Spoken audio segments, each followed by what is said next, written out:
Hello and welcome to the Brightway System mini course. You're going to find tips and tricks that didn't make it into the book, but that I think are still very, very important. So let's get started. Step number one is purpose. And for me, purpose is so important because it fundamentally reminds you why you do what you do.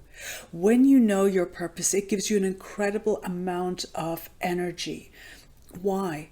Because it taps into something very, very deep inside you that has been with you from day one. Now, what are some of the side effects of this? Number one, it gives you an incredible amount of confidence. When you know your purpose, suddenly you are on a bigger mission in life and you are able to really tap into the deepest reasons why you do what you do. And because your purpose is always something that is powerful and quite lofty in intention, it may be something like coming back to your true self. It may be connecting with others through your true self. It may be something, very much along these quite elevated lines. You feel good about sharing that. You don't wonder, oh, is this a worthwhile message? Should I be saying this? You really are unequivocal about the value of what you're sharing when it comes from your purpose. So it gives you a huge amount of confidence. And I've especially seen this happen in the music world because we get on stage and that's a time when the spotlight is literally on you and you wonder, why am I here? And then you remember your purpose and you're like, oh yeah, I really want to share this purpose. Yes, I know I will probably make some mistakes. I mean, pretty much guaranteed some mistakes will happen unless you're only playing 3 notes. It's going to happen, but it doesn't feel like a big deal because your purpose is such a magnificent thing, a thing of great glory that you want to share, and it gives you faith in yourself, which is the true meaning of confidence, confides. This helps eliminate imposter syndrome. Now, imposter syndrome, I do mention it in the book, is where we feel we are illegitimate for saying certain things. We may feel like we're not an authority to say such things. We may also feel all our successes happened by accident, or they were a fluke, or somehow we're fooling people. All this stuff gets thrown to the side when we know about what our purpose is, because that's the only place that we're really coming from. If we know what our purpose is, we don't feel like an imposter. We know what the purpose is. We know why we're sharing. We don't feel like we're fooling anybody. We feel like any success, which I'll get later in step 5, we don't feel like any success is not warranted. Because we feel like our purpose, yes, it's a magnificent and quite universal thing. And so we stand behind it and we feel good. So we get energy, we get confidence. And a third thing I'd like to talk about with you today is the purpose really helps you make decisions. So you can filter all the millions of things that come at us every day through purpose. Now, if you're like me, and I think you probably are, there are many things that interest you, and there are many things you'd love to pursue. There are many things you could be good at, great at, excellent at. The one limitation I will admit in life is there appear to be 24 hours in a day on our plane. I know there are other dimensions, but right now we are on a physical plane, and I know there are 24 hours, and I'm willing to admit that. So we do have to filter out decisions. What are we going to do and what are we not going to do? And I'll get to that in just a minute with step 2. But by knowing your purpose, it really helps you choose what is in alignment with my purpose and what isn't. If something is not in alignment with your purpose, you really can put it aside. Let someone else pursue that intention. I think there's more than enough space in the world for everyone to take on the intentions that really speak strongly to them. Don't worry that something won't be pursued. It will be pursued. But it will only have value if you pursue something that has your purpose behind it. So for all these reasons, purpose is what we start with in the Bright Way system, because it's really the foundation of all your confidence, of all your direction, and also of all your energy. When you tap into your purpose, you get an insane amount of energy just popping out. When I have to do some of the more kind of sloggy things, answer emails, do a certain type of practice to master a technique that is tricky, what do? I literally just tap into my purpose. I say, okay, remember why you're doing this. I'm like, oh yeah, that's my real purpose. That's my real reason for doing things. And then writing that email, doing that practice becomes part of your purpose, and it's less burdensome. Finally, I'd really like to add this part. Regarding purpose, your purpose is a real reflection of your essence, what is inside you. Now, however you decide to manifest your purpose is a different thing. Maybe you're a musician, maybe you're a writer, maybe you're a chef, maybe you're raising your children. These actions are how you manifest your purpose, but these actions are not you. So I've found that particularly with musicians, we tend to over-identify with how we practice our purpose. We are a musician. We become identified solely as a musician, meaning that when things don't go well in our musical life, we feel really bad about ourselves on a soul level. We feel that we're not worthy. And that's a terrible thing. So when you know your purpose clearly as just one statement of the essence that's inside you, then how you take action on that becomes something different, and you know it's something different. You don't get hooked up or over-identified with those actions, which we'll talk about in just a minute in step 2. So purpose gives you the biggest freedom you can imagine, because you're free to be truthfully yourself and own yourself. Not your actions, not the results of your actions. It's yourself. When it comes to step 2, which is set your intentions, I love intentions, as you know, because I find that goals are very end-oriented. The whole thing about living is to live. We live minute by minute. We only have the present. The past is gone, the future is not there. And both of those are only a result of being present anyway. So there really is only a series of presences. When you set intentions rather than a goal, which is something you move towards, when you set an intention, every minute that you are living that intention, you are living your life and you are living the creative journey.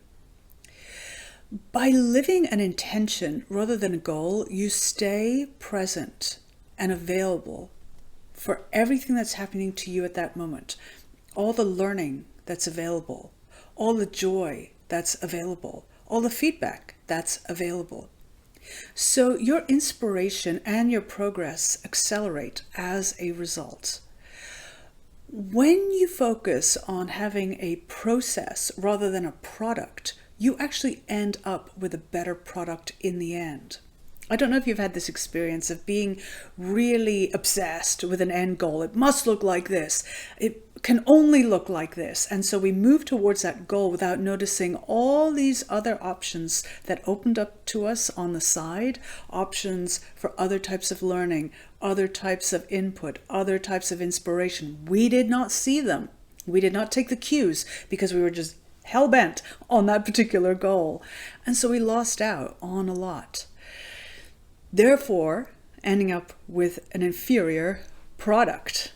So by setting intentions, you really stay in process, in the present. And because of that, in addition, you maintain your energy. When we throw our attention to something in the future, which is basically an illusion, we're throwing our energy at something that actually does not exist. The only thing that's existing is right now. And so as we set our intention and we're deeply in that intention, living with full presence, with all our attention to our intention, so much energy is generated, so much extra inspiration is generated, and as a result, you also are able to take in information at a much greater rate. In other words, your progress looks better. You learn more deeply. You're more available to accelerate. Not that accelerating is the only intention that we have, but as humans, I have to admit, we want to feel progress in what we do. We do not feel happy if we feel stagnant. And I feel this is a truth because of nature. When something in nature starts to stand still and not grow, it does stagnate. And that's just not where we're at right now. We want to feel alive. We want to feel like we're moving ahead on our journey. So as you set intentions rather than goals, keep in mind that this idea of presence, this idea that you're on a continuous journey, step by step, that you're on a process, not a product, will actually give you much better results in the end, both in terms of your inspiration and in terms of your long-term energy and motivation. For step 3, which is all about creating your practicum plan, I go into great detail in the book about how to do this, and I actually have attached for you a little template that you can use for your practice plan. Now, you may find that this practice plan template is exhaustive and you don't want to fill out every single part of it. Absolutely fine. I see it as a very diagnostic tool. So it's basically just showing you where are you at, stoking your imagination as to where can I leverage more learning, where do I perhaps have some holes in my practice. So take a look at that, number 1. And then number 2, I'd like to talk to you a little bit more about some other examples of practice plans. So as people write out practice plans, they can use journals, I've seen spreadsheets, you can use voice memo as well. So for instance, if you have issues writing, or if you are on the go all the time, you may have your practice journal on voice memo instead. And they have wonderful voice memos now where you can actually name them, so you actually can find the file. It's not got some crazy numbers only on it. Find a method that really works for you. You may find that having a stack of Post-its is great, and you're writing your notes basically on the fly, and then you transfer them into a more organized type of practice plan. You may find that even videotaping what you do and then going back and reviewing it is your practice plan. There are so many different ways of doing things, and my recommendation to you is find out what others are doing and what works for you. So whatever other people are doing is not the only way. There are many other methods as well. And so I've presented some of them to you, and I'd like to mention one more that has had a lot of success in my Bright Knowledge Harp Circle, where we practice the Bright Way to great intensity. And that has been using the bullet journal method. Now, it's not the official word that I have in the Bright Knowledge system or the Bright Way system to use the bullet journal because I don't believe one way is ever the answer for anything. However, I have found, and for myself personally, the bullet journal method is really pretty cool. So if you have a chance to look that up, do. There's a great YouTube channel that the bullet journal people have made, and you can watch those tutorials and see, is this something that would work for me? Why it's worked so well for me is it is incredibly flexible and it keeps everything in one place. I have found that over time, life becomes one. It used to be in the past, for instance, with websites, that you would have your musician website, your teaching website, your personal website, because we didn't want to confuse people by having all these different hats on. The thinking nowadays is like, those are all you. You're one person, you're one entity with all these facets. Put them in one place. So I actually congealed my website to one thing. So in the same way, having your schedule and then your creative work and then your personal life all in different silos, I find just doesn't work anymore. And my feeling is life will become more and more integrated as we go on in our society now, and having separate files, essentially, separate journals of what we're doing is just not working. I find it very, very confusing, and that we're not able to leverage cross-training. So you may have heard the phrase, as you do one thing, so you do everything. And you, if you keep everything together, will notice parallels between your personal life, your work life, your creative life, and realize, oh my goodness, it's really all the same thing. I have the same purpose behind everything. Or if I don't, what can I do, for instance, with my work to make it more integrated with my purpose so that I feel more fulfilled? If I have in my personal life, I'm raising my children, I'm not feeling fulfillment, can I find a way to engage more from my purpose so that I do feel that fulfillment, and therefore my children, for example, will also feel more joy, more inspiration, more hope, more possibility. So for all these reasons, I recommend at this moment trying out the bullet journal for your practice plan and see, how does this work for you? When it comes to step number 4, which is integration, the most important thing is to maintain discernment, not judgment. So judgment is when we hear words like good, bad. I'm good at this, I'm bad at this, or I did this, it was good, did this, it was bad.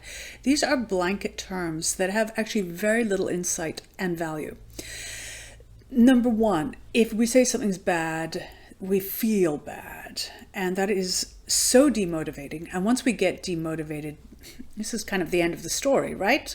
So we don't want that to happen. If we say something's good, we feel that we have to live up to that for the next time. So that can put a pressure on us.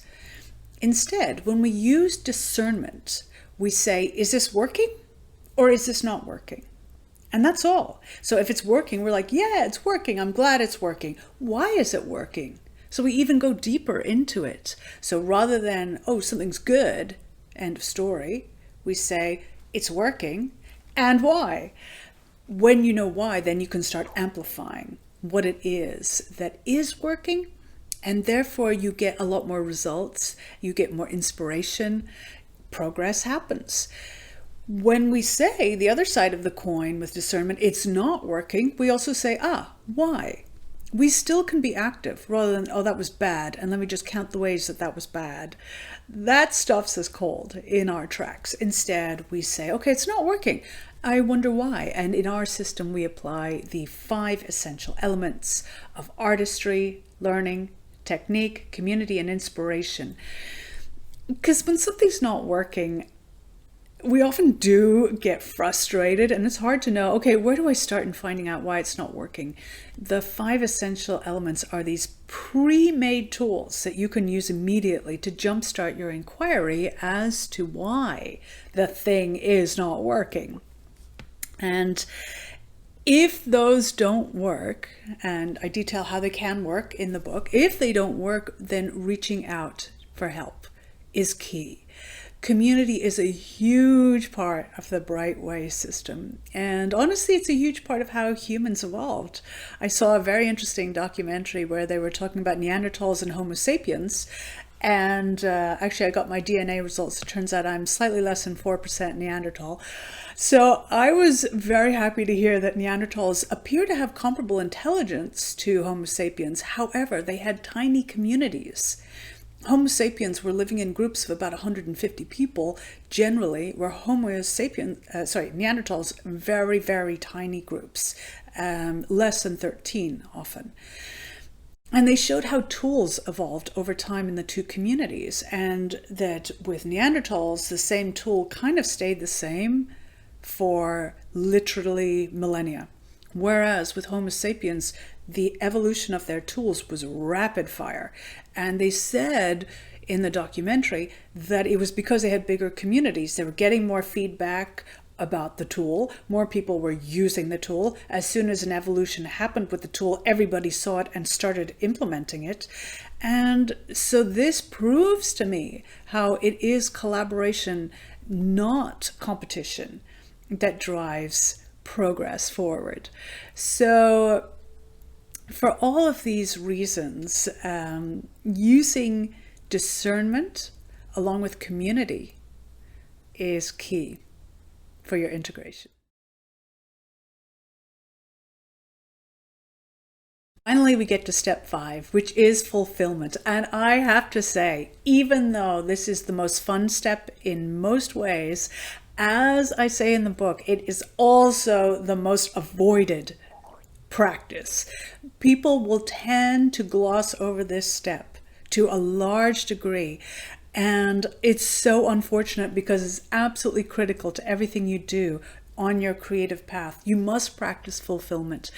Fulfillment is what gives you confidence. It makes you know that you own the thing that you did. It makes you believe in yourself.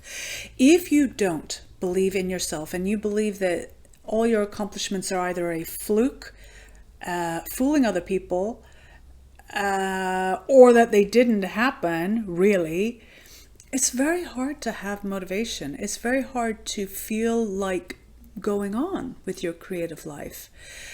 So I really urge you to practice fulfillment. I urge you in the book as well, but I'm going to urge you again here because the follow through on step 5 is probably the lowest of all the steps, even though you think it'd be the highest. You think that, people would love practicing fulfillment. This is going to be like almost like a bonus step.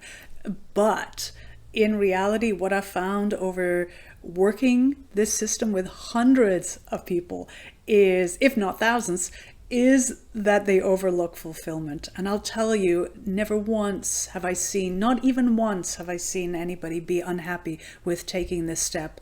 And also in terms of what people report back to me, 100% of the time they have said that they have found many more things in their fulfillment list than they thought were there initially. They started writing their list and then more and more things came to them.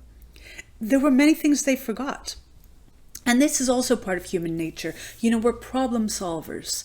So once something works well, we tend to be like, okay, great, move on to the next thing. And that's great, but it downplays the successes. And when we downplay our successes, we kind of forget them. And then we don't have either the well of joy, the inspiration that we need going forward, and we don't have the resilience that we need going forward. So no matter what in life, there are going to be things that happen, probably even this week, that are frustrating and upsetting, and we need resilience to deal with them. Resilience gives us the ability to bounce back. And I talk about resilience a lot in my circle because honestly, the fact is, in human life, we're in this great university and we are going to get things coming at us. And it would be remiss of me to say, hey, just go out there, have a great time, and basically throw people to the lions, when the fact is that life does have difficult moments, and it has difficult moments on a weekly, if not daily basis. Is that really horrible news? No. Because we can cultivate our resilience. How do we cultivate resilience? Through fulfillment. So fulfillment, as you saw in the book, is, or will see in the book if you haven't read it yet, is when you sit and actively remember everything that you are proud of having accomplished over a certain period of time. It could be, if you practice fulfillment regularly, it would be over a fairly short period of time. But if it's your first time practicing fulfillment, it may be things from a very long time ago. Everything is fair game. And you fill up with great joy about these things and you own them. You own them honestly. I am going to mention something I do mention in the book. I'm going to repeat it because it's another sticking point people have. people fear they're going to become arrogant by practicing this. It's really quite the opposite. Once you practice fulfillment and you really believe in what you have done, you're more likely to celebrate other people's successes. You feel good about yourself and you see someone else succeed, you feel good for them. You don't feel as envious and you don't feel as threatened by them. When we feel down about ourselves and we see someone else doing very well, we feel even more down about ourselves, and we may feel resentful towards that other person, even though actually their success is taking nothing away from us. And we know that intellectually, but emotionally we are at such a low ebb that we feel rubbishy.